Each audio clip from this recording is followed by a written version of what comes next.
Hello education, कैसे हैं आप?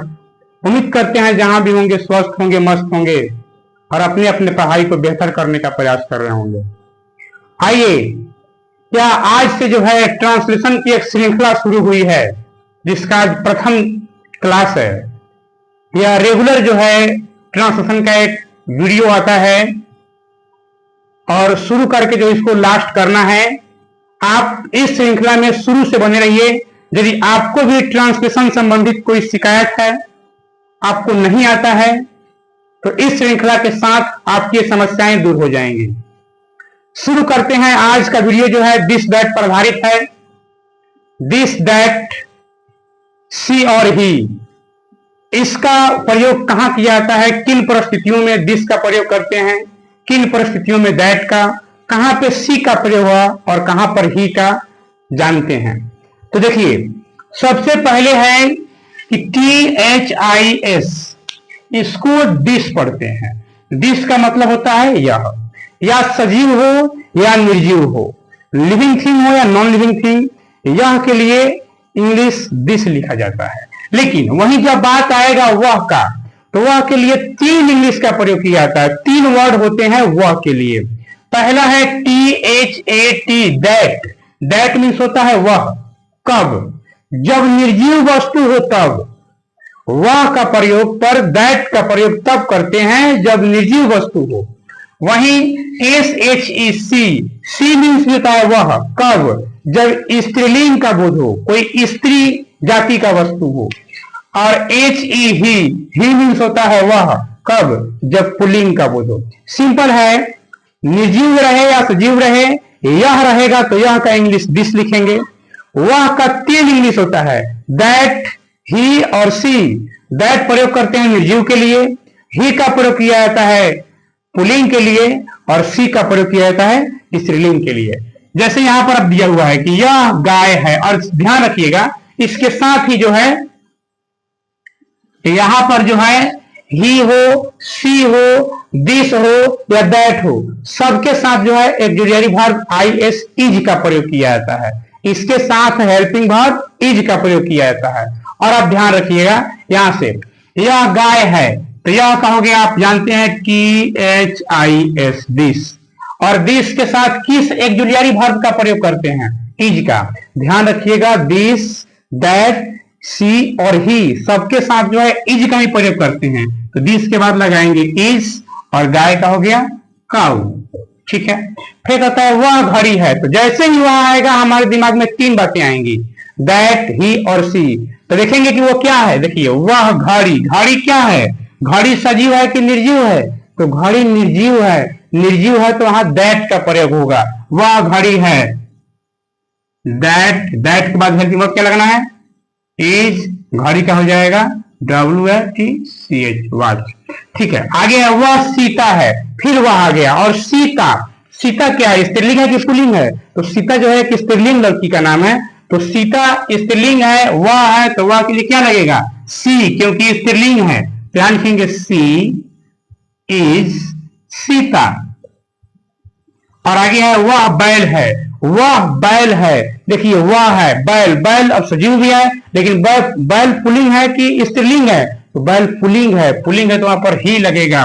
देखिए, यहां पर दैट लाकर नहीं बना सकते, क्योंकि बैल है, बैल निर्जीव थोड़ी है, बैल सजीव है, वहां ही लगा के बनाइए, ही इज ऑक्स।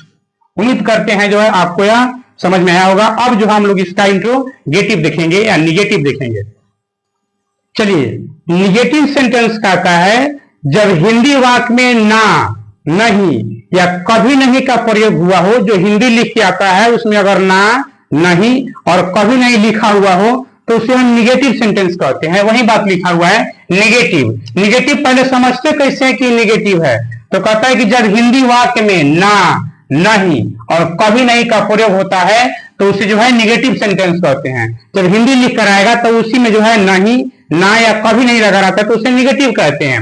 उसको अनुवाद करते समय मतलब ट्रांसलेशन बनाते समय हेल्पिंग वर्ब के बाद, यहां पर हेल्पिंग वर्ब इज लगना है, तो हेल्पिंग वर्ब इज के बाद जो है नॉट लगाते हैं। जैसे यह घर नहीं है, तो यह का क्या हो जाएगा, दिस, ठीक है।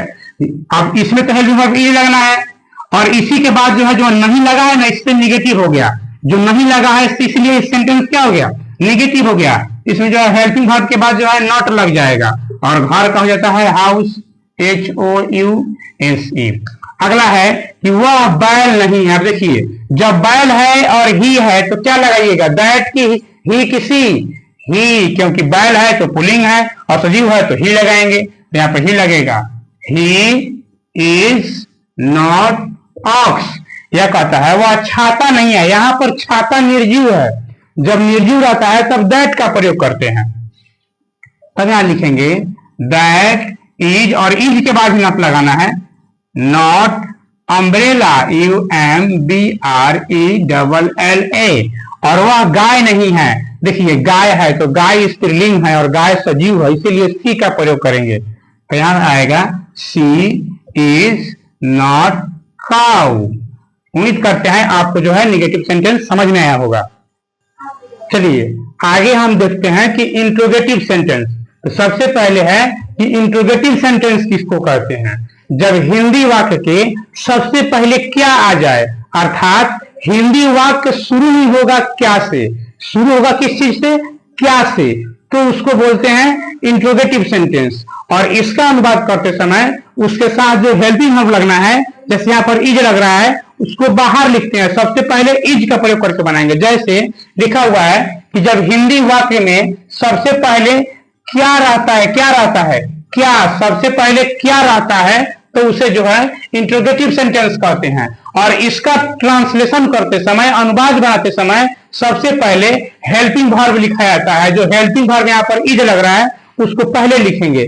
जैसे क्या यह घर है, और ध्यान रखेंगे जब भी इंट्रोगेटिव क्वेश्चन आएगा, प्रश्नवाचक आएगा, तो उसके लास्ट में जो है प्रश्नवाचक चिन्ह का प्रयोग किया जाता है। तो सबसे पहले क्या आ गया, लिखा था ना क्या, क्या देखकर हमको समझ में आता है यह सेंटेंस जो है इंट्रोगेटिव में है। इंट्रोगेटिव को ट्रांसलेट करते समय सबसे पहले हेल्पिंग वर्ब, तो यहाँ पर सबसे पहले लिखेंगे इज, फिर यहाँ का क्या हो जाएगा, दिस इज दिस, और घर का हो जाएगा house, is this house, yes. फिर कहता है क्या वह घड़ी है, तो फिर यहाँ पर लग जाएगा इज, और ध्यान रखेंगे घड़ी निर्जीव है तो वह के लिए दैट का प्रयोग करेंगे। Is that watch, WATCH, last में प्रश्नवाचक चिन्ह देना नहीं भूलेंगे। क्या वह लड़की है, तो सबसे पहले इज लिखेंगे, और वह है लड़की के लिए तो सी लगेगा, सी इज सी गर्ल, GIRL। और यहाँ पे है क्या वह लड़का है, क्या है तो इंट्रोगेटिव है, इंट्रोगेटिव के लिए हेल्पिंग वर्ब पहले। वह लड़का के लिए क्या लगता है, ही, इज ही बॉय। उम्मीद करेंगे कि आपको जो है ये बातें समझ में आई होंगी। चलिए अब हम लोग जो है इंट्रोगेटिव निगेटिव देखेंगे। इंट्रोगेटिव हम लोग समझ चुके थे, जब हिंदी वाक्य सबसे पहले क्या रहता है तो उसको इंट्रोगेटिव कहते हैं, और उसी में जब क्या के बाद बीच में नहीं आता है तो उसको इंट्रोगेटिव निगेटिव कहते हैं। अर्थात इंट्रोगेटिव निगेटिव सेंटेंस में हिंदी में जो है सबसे पहले क्या रहेगा और बीच में नहीं रहेगा तो उसको इंट्रोगेटिव निगेटिव कहते हैं। वही बात लिखा गया है, जब हिंदी वाक्य में सबसे पहले क्या रहता है तथा बीच में नहीं रहता है तो उसे इंट्रोगेटिव निगेटिव सेंटेंस कहते हैं। उसको जो है इंट्रोगेटिव निगेटिव जो है सेंटेंस कहते हैं। और इसका अनुवाद करते समय जो है सबसे पहले हेल्पिंग वर्ब लिखते हैं और बीच में नॉट लगाते हैं। जैसे कहता है क्या यह घर नहीं है, देखिए सबसे पहले क्या आ गया, बीच में नहीं आ गया, पहले क्या आ गया, बीच में नहीं आ गया, पहले क्या आ गया, बीच में नहीं आ गया, पहले क्या आ गया, बीच में नहीं आ गया। तो इसी को बोलते हैं इंट्रोगेटिव निगेटिव, कि सबसे पहले क्या रहता है, बीच में नहीं रहता है। तो आइए क्या सबसे पहले लिखेंगे हेल्पिंग वर्ब इज, यहाँ पर दिस लगना है, इज दिस, इसी के बाद जो है नॉट का प्रयोग करेंगे और घर का हो जाएगा हाउस। तो इसका ट्रांसलेशन बनेगा इज दिस नॉट हाउस। कहता है क्या वह घड़ी नहीं है, तो इसका हो जाएगा इज, वह का हो जाएगा दैट, नॉट, घड़ी का हो जाएगा वॉच, WATCH। वही तीसरा है क्या वह लड़की नहीं है, तो इज सी नॉट गर्ल। और तीसरा हो गया, चौथा हो जाएगा क्या वह लड़का नहीं है, तो इज लड़का के लिए वह है तो ही लगेगा, इज ही नॉट वाई। उम्मीद करेंगे कि आपको जो है वीडियो समझ में आया होगा। आप जितने भी विद्यार्थी हैं एक बार इस वीडियो को जो है प्रेम से बैठकर देखिए।